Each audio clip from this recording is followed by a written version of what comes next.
Boa noite, Igreja de Cristo, a graça e a paz do nosso Senhor. Amém?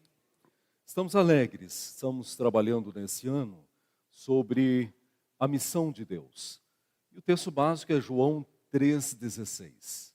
Se não fosse a missão de Deus, nós não teríamos sido alcançados. Deus amou o mundo de tal maneira que deu o seu único Filho para que todos aqueles que nele creiam, não pereçam, mas tenham a vida eterna. O tema do quadrimestre tem sido agora a igreja, né? Nós, quadrimestre passado, falamos sobre o Deus que intervém, o Deus que age de forma poderosa na história da humanidade, nas nossas vidas, que conduz o seu povo, e o desse quadrimestre será a Igreja de Cristo. E o tema do mês, discípulos, com o texto básico, em Lucas capítulo 22, versículo 39.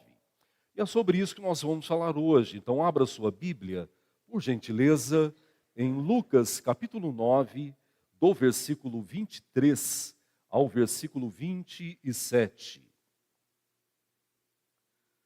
No momento em que você encontrar o texto sagrado, levante-se, por gentileza. Lucas 9, do 23 ao 27.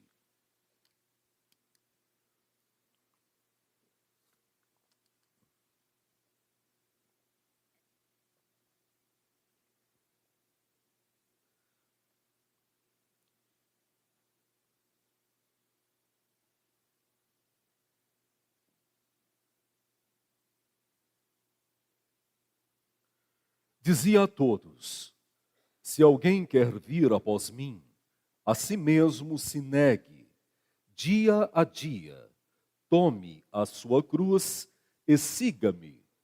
Pois quem quiser salvar a sua vida, perdê-la-á. Quem perder a vida por minha causa, esse a salvará.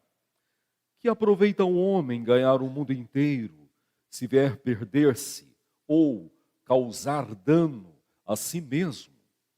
Porque qualquer que de mim e das minhas palavras se envergonhar, deles se envergonhará o Filho do Homem, quando vier na sua glória, e na do Pai e na dos santos anjos. Verdadeiramente vos digo, alguns há dos que aqui se encontram que, de maneira nenhuma, passarão pela morte até que vejam o reino de Deus. Palavra do Senhor. Obrigado, ó Deus, pela tua palavra que é viva e poderosa. Nós nos calamos nesse momento, sossegamos a nossa alma, silenciamos as nossas inquietações para que somente a sua voz seja ouvida. O Senhor nos conhece as nossas necessidades e somente o Senhor tem uma forma ímpar, especial, de tratar com cada um de acordo com a sua palavra. Cremos em Ti, dependemos do Teu Espírito e nos curvamos diante a Sua soberana vontade. Assim oramos em nome de Jesus. Amém. Podemos assentar.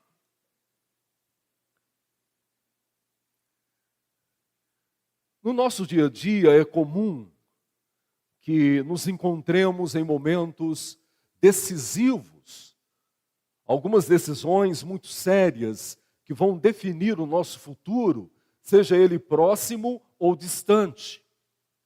Há também na formação de toda a nossa existência momentos de lazer, momentos de prazer, momentos de alegria, em que nós, por mais preocupados que sejamos, tentamos nos desvencilhar das preocupações, dos trabalhos e mergulhar de cabeça nesses momentos de lazer, de diversão com a família, de viagens e de passeios.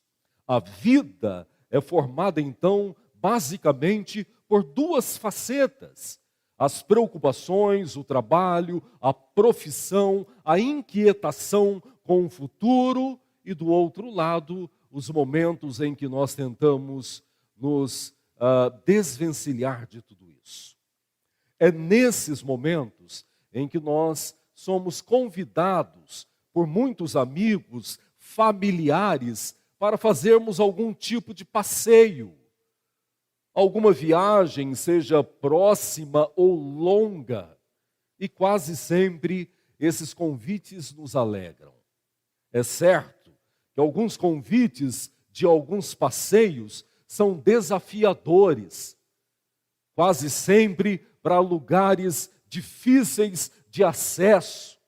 E quantos de nós aqui já não fomos surpreendidos com um carro atolando, ônibus atolando, caravanas para acampamento atolando, porque esses convites também nos colocam em risco em muitos momentos. Mas nós não podemos negar que, quase sempre, as paisagens mais belas estão depois dos grandes obstáculos. Eu sou de uma cidade pequena, chamada Itamonte, e ela existe, viu, Elcio? Fica lá na Serra da Mantiqueira. Alguns aqui, bem poucos, já conhecem. Uma cidade bucólica, rural, de quase 20 mil habitantes, que fica a 2.400 metros de altitude, com muitas cachoeiras, muitas montanhas e muito queijo, para quem gosta de queijo, né? Até o popular em Minas, quem não gosta de queijo, bom brasileiro não é. E nós fazemos muitos passeios. E acabamos por conhecer muitos lugares depois que saímos da cidade onde nascemos, que é o meu caso. Cresci lá e conheço muitos locais depois da minha saída daquela cidade. A Neísa, minha esposa, é quem faz esses passeios. A grande maioria, muito bons, prazerosos, mas uma pequena minoria desafiadora. Já fiquei atolado, meu carro já ficou lá embaixo numa situação em que eu falei agora só por um milagre esse carro vai sair daqui. E a história é assim, a vida é assim. Nós temos momentos de alegria, de prazeres, mas até nos momentos de prazeres nós temos desafios, lutas e dificuldades. O que fazer diante disso? Parar. Em alguns momentos eu confesso que a vontade era de colocar a família dentro do carro, fechar e voltar para a cidade o mais rápido possível e sair de dentro da casa da minha mãe uma semana depois. Mas daí a gente para, pensa e fala, vai valer a pena. Daí desatola o carro, arruma os problemas e continua o passeio. E lá no final dele a gente chega a uma conclusão. Foi difícil, mas valeu a pena. O texto que nós lemos é um convite para uma jornada. Não é um passeio, porque com Deus nós não passeamos. Mas é uma caminhada.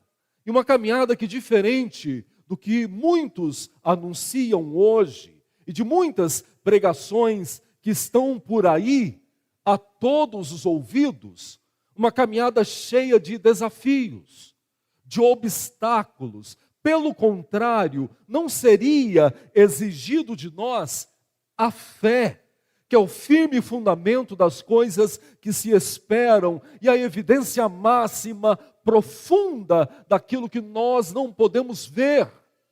Por um outro lado, também não seria mostrado, revelado a nós que somente aqueles que vivem pela fé podem agradar a Deus.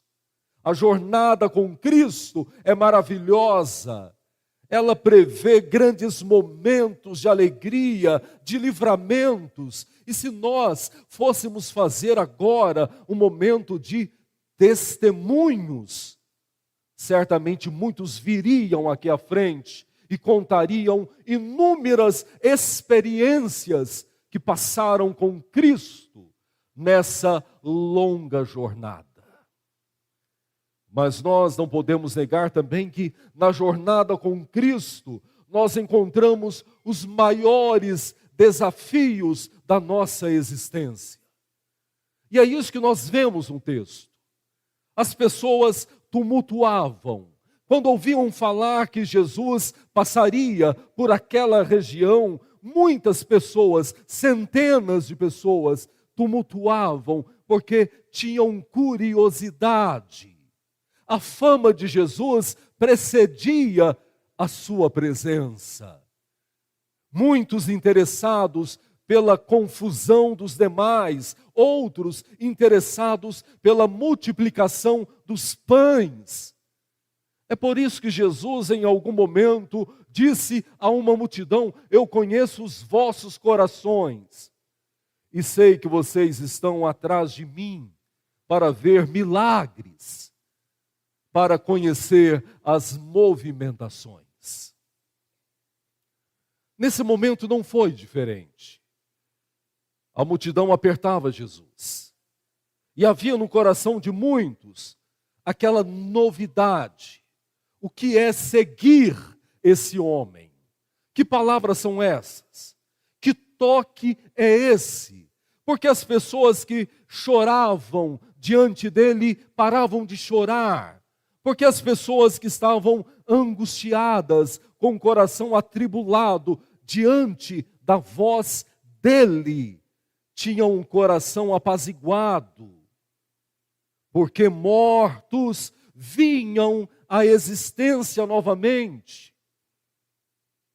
Então, toda essa realidade mobilizava as multidões para procurarem a presença dele.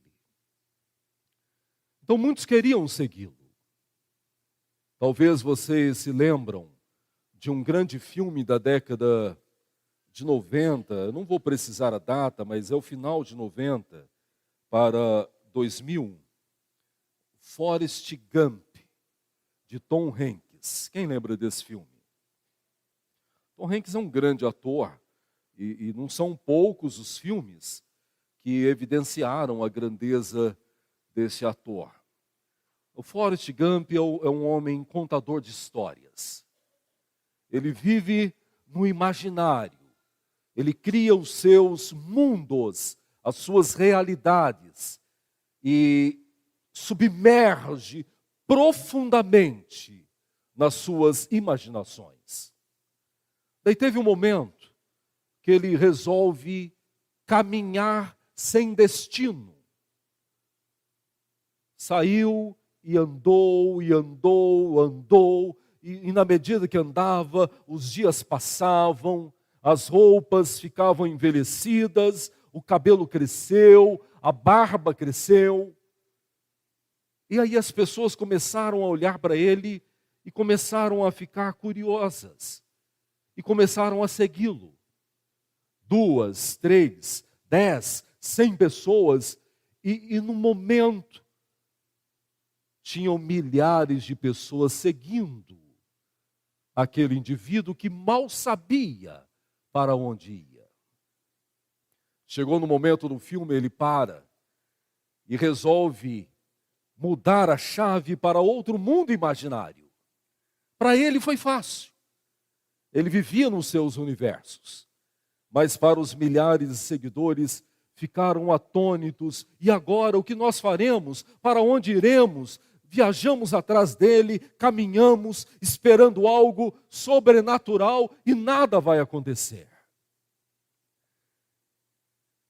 A realidade de Jesus, mesmo que revele algo que possa apresentar alguma semelhança de alguém que vai à frente para que outros possam segui-lo, ela é extremamente diferente, porque nós não seguimos alguém que é errante, nós não seguimos alguém que não sabe para onde vai, nós não seguimos alguém que não tem um plano, nós seguimos o Senhor dos senhores. Nós seguimos aquele que se autodefine como o caminho. Então, estando com ele, nós sabemos onde chegaremos. Então a multidão apertava, e todos queriam ser semelhantes a ele. Mas Jesus, conhecendo os corações, disse: vocês querem me seguir? Vocês realmente querem ser meus discípulos? Atualmente se fala de um Jesus amigão, de um Jesus legal, de um Deus que não se incomoda com os meus pecados. Há igrejas que o slogan, que o chamado é o seguinte: Jesus te aceita como você é. Há igrejas que anunciam uma jornada com Cristo sem transformações, sem autorrenúncia, sem mudança do ser, sem uma renovação e uma transformação da mente. Há pregadores que atualmente pregam mentiras, enganos, dizendo que Deus não se preocupa com a realidade pessoal e que eu posso ter uma vida com Ele da forma que eu desejo e posso ser seu discípulo sem me preocupar com uma vida de santidade. Verdades bíblicas como sede santos, como Ele é santo, são ignoradas. Como o meu pecado me distancia do Senhor, me escraviza e me leva à morte, são ignorados. Como o salário do pecado é a morte, é ignorado. E Jesus, conhecendo a inclinação do meu coração em ter uma espiritualidade frágil, fácil, leve, olhou para aquela multidão e lançou a grande jornada. Então voltem a atenção para o texto, versículo 23. Leiam, por gentileza, numa só voz.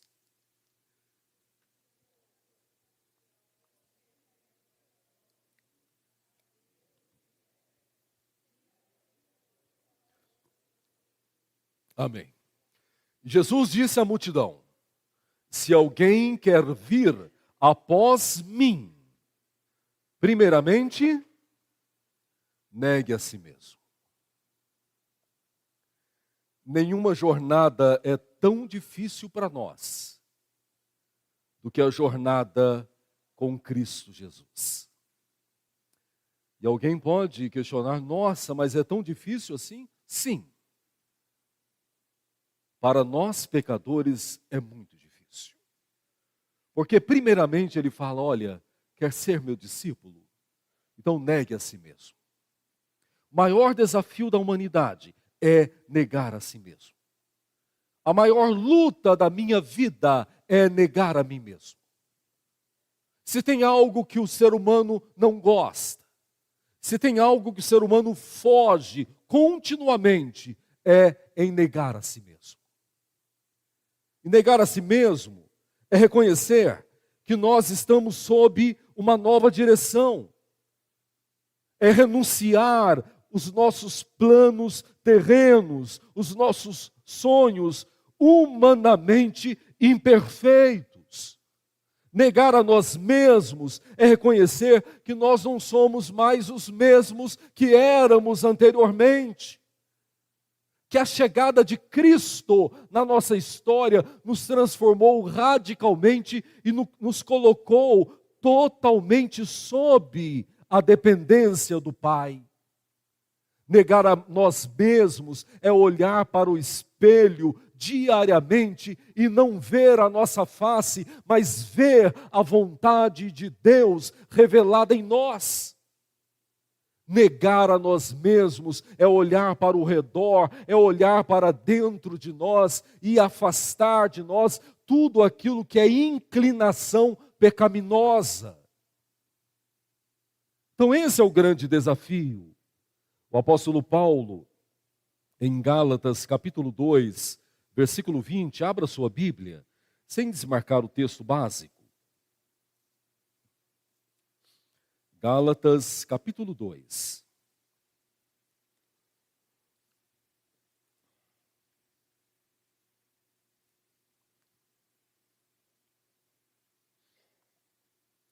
Gálatas 2, eu farei a leitura do versículo 19 ao 21. Porque eu, mediante a própria lei, morri para a lei, a fim de viver para Deus.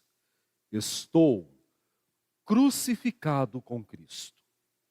Logo, já não sou eu quem vive, mas Cristo vive em mim. E esse viver que agora tenho na carne, vivo pela fé no Filho de Deus, que me amou e a si mesmo se entregou por mim. Não anulo a graça de Deus, pois se a justiça é mediante a lei, segue-se que morreu Cristo em vão. Paulo deixa uma questão muito clara para nós. Negar a nós mesmos é compreender que agora nós não vivemos mais para nós mesmos. Nós não vivemos mais para a nossa família.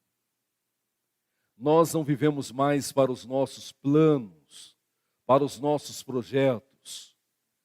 Nós vivemos para a glória de Deus. E você pode perguntar, sim, e meus planos? E minha família? Onde fica tudo isso? Quando nós entendemos que não há nada melhor do que viver sob a vontade soberana do Senhor, nós vamos compreender que não há lugar melhor para a nossa família do que debaixo da graça de Deus. Não há local melhor para os nossos planos e projetos do que sob a direção de Deus. E é isso que nós precisamos aprender. Mas vejam algo interessante, porque Jesus apresenta a jornada para aquela multidão e primeiramente revela que o passo inicial é a autonegação. Mas há um segundo passo, que também é um grande desafio para nós. Dia a dia, tome a sua cruz. Quem está disposto a morrer por Cristo? Nós sabemos que uma das formas de pena de morte da antiguidade foi a crucificação. Os condenados carregavam sobre as costas a cruz na qual ele seria morto. Em alguns momentos, carregavam a cruz inteira, em outros, apenas a peça principal, que também era pesada. Jesus foi condenado à morte e no caminho para o Gólgota carregava sobre si o madeiro. E o peso era tão grande, as dores do corpo eram tão grandes, a zombaria, as brincadeiras tão intensas, que ele se cansou. E chamaram um homem para que pudesse carregar até o final. Quem aqui está disposto a carregar um instrumento para a sua própria morte? Quem está disposto a isso? É importante saber que quando nós falamos da cruz no dia a dia, nós não estamos falando de uma enfermidade. Por isso que nós ouvimos algumas pessoas que estão passando por elas e dizem assim: essa é a minha cruz. Já ouviram isso? Já ouviram uma esposa que tem um marido difícil, né? Falar assim: esse é a minha cruz. Ou vice-versa, né? Não é essa cruz, não. Não é essa cruz. Jesus está falando da cruz que nos mata diariamente, que mortifica o nosso eu, que sacrifica o nosso pensamento, as nossas inclinações, as nossas ações e reações pecaminosas.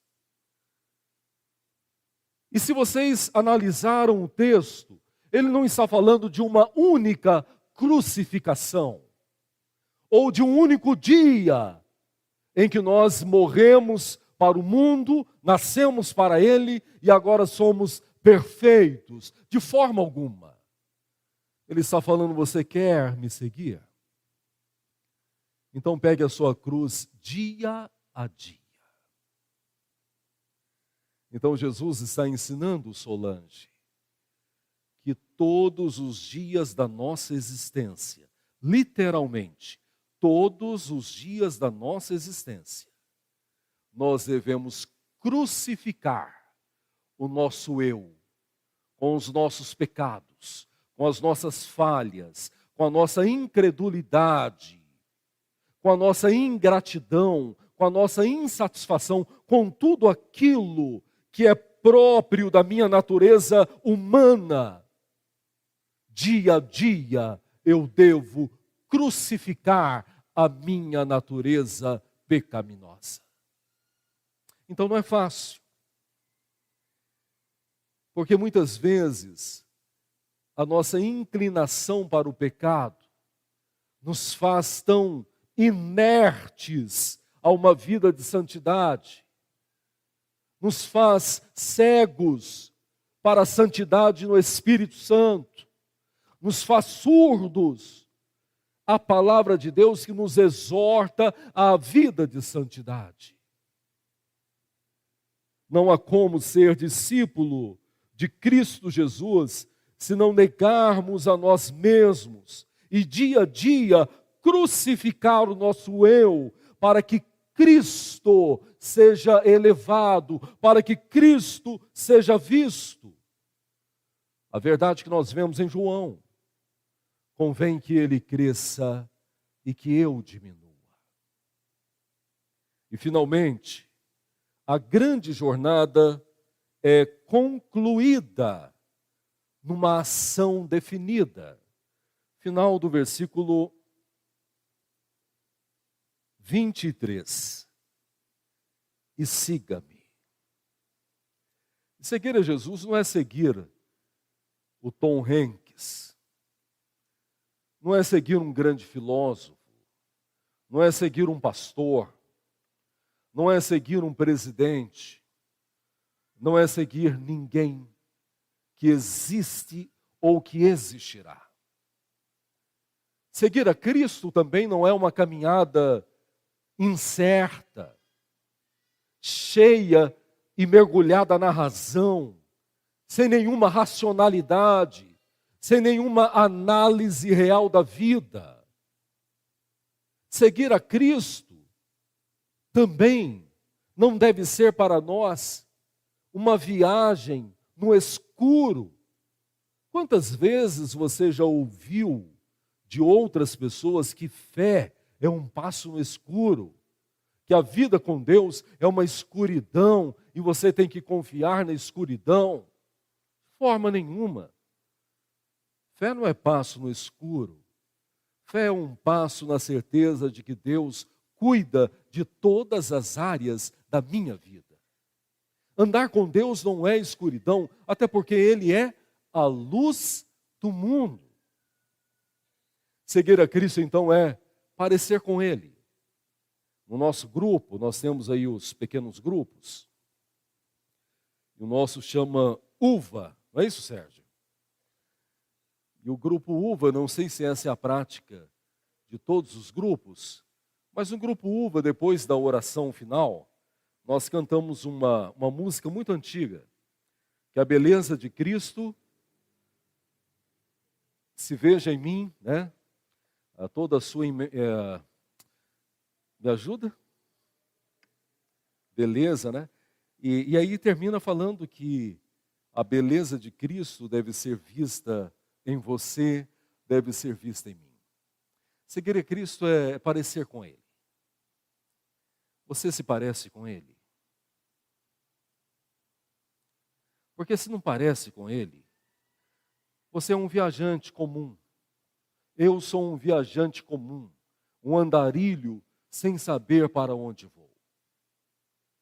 Você se parece com ele na relação com a sua esposa? Na relação com o seu esposo? Na relação com seus filhos? Na relação com seu pai, com a sua mãe? Você se parece com ele no seu trabalho? Você se parece com ele na sua vizinhança? Você se parece com ele no caminhar do dia a dia, no seu deslocamento? Para por aí, não. Você se parece com Jesus naquele momento e naquele local que ninguém te vê. Você parece com ele.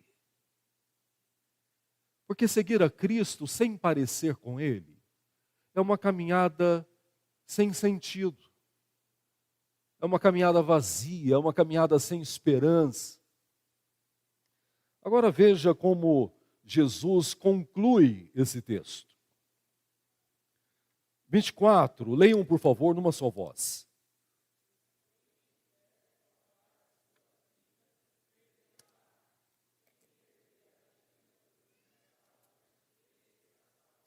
Como entender o versículo 24? É fácil.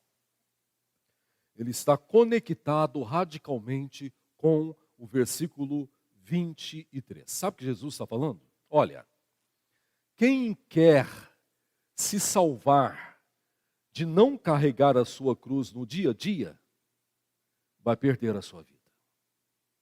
Ele está dizendo, olha, se vocês querem me seguir, então é assim, vocês vão ter que negar a si mesmo, vão ter que tomar a sua cruz diariamente e seguir-me. Porém, se vocês não querem fazer isso, achando que se salvarão, então vocês perderão a vida de vocês.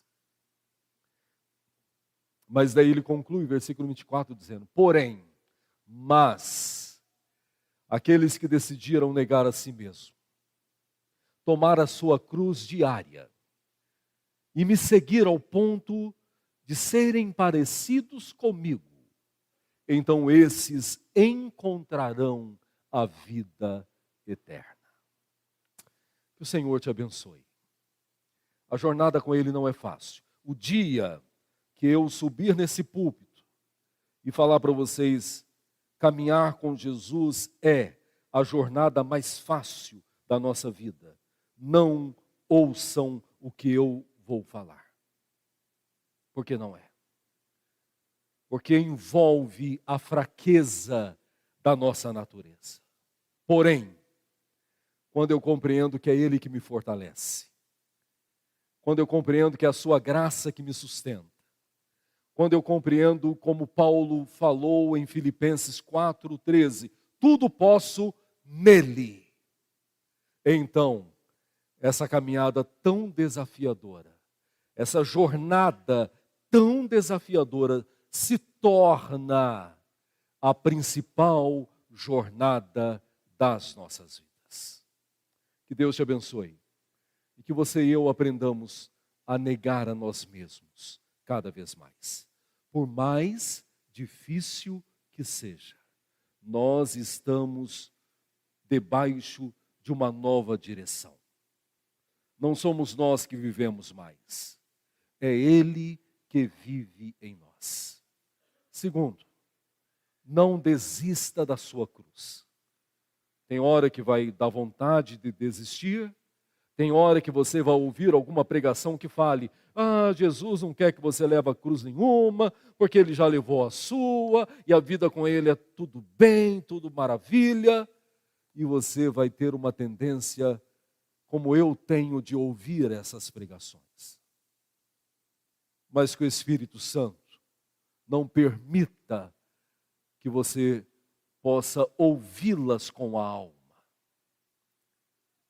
Pega a sua cruz, dia a dia, e crucifique o seu eu, dia a dia. E finalmente, siga Jesus ao ponto de ser parecido com Ele. Lembra de Pedro? Jesus falou para ele, você vai me negar. E o que ele disse? Não, imagina, eu vou te negar. sou crente há tanto tempo, sou presbiteriano, conheço a Bíblia, nasci na igreja. Aqui tem pessoas na quarta, quinta geração aqui, de crentes. Estou falando de pessoas que já têm os seus 80 anos, pensa aí. Quanta história não tem? E Pedro teve uma autoconfiança. Não tem como, eu vou negar o Senhor como? Mas não deu outra. Eles se dispersaram e Pedro, meio que perdido, estava caminhando pela cidade. E onde ele chegava e se agrupava com algumas pessoas, depois de alguns minutos, as pessoas diziam: você é um deles. E o que ele dizia? Não, imagina, eu nunca vi, eu não sei quem é, nunca ouvi falar. E daí ele saía assustado dali, ia para outro lado. Tinha outro grupo de pessoas, depois de um tempo ali, as pessoas, calma aí, você é um deles. Não, mas não sou, não, você é, até o seu jeito de falar denuncia que você é um deles. Não se esqueça, quem negou a si mesmo, quem toma sua cruz dia a dia, se torna parecido com Cristo. Não tem como negar. Você pode viajar para um país que você nunca foi. Lá as pessoas verão a presença de Cristo na sua vida. E isso vale a pena. Não tem benefício maior para as nossas vidas do que parecermos com o nosso Senhor. Que Ele te abençoe, que Ele nos fortaleça, hoje e sempre, em nome de Jesus. Obrigado, ó Pai, pela Tua palavra, que é viva e poderosa. Nós somos fracos. Nós somos tão frágeis. E o Seu chamado é desafiador. Mesmo conhecendo a Ti, mesmo tendo a obra santificadora do Espírito em nós, mesmo conhecendo a Tua santa e inerrante palavra, é um grande desafio, a grande jornada contigo. Porém, Senhor, isso, além de revelar o nosso pecado, a nossa fragilidade, revela a Tua misericórdia, porque um Deus tão santo só se relaciona com um homem tão pecador, porque o Senhor é rico em misericórdia. Isso revela a graça, porque mesmo pecadores, temos sido tão grandemente abençoados nessa jornada, mesmo sem merecer. O Senhor é bondoso demais para nós. Permita-nos que nessa jornada tão desafiadora, porém tão maravilhosa, e que tem o fim principal para as nossas vidas, a eternidade contigo, permita-nos que durante essa jornada experimentemos as grandezas do Senhor, as bênçãos do Senhor, as graças derramadas abundantemente do Teu trono. Permita-nos experimentar as verdades únicas da Tua palavra, as provisões contínuas do cuidado do Senhor. Que nessa jornada, ó Deus, possamos dia a dia refletir a beleza de Cristo em nós, nas nossas ações, nas nossas reações, no nosso pensamento, no meio das pessoas e também naqueles lugares secretos que só o Senhor nos vê, que possamos refletir a beleza de Cristo. Essa é a oração que fazemos, em nome de Jesus. Amém e amém. Que o Senhor vos abençoe.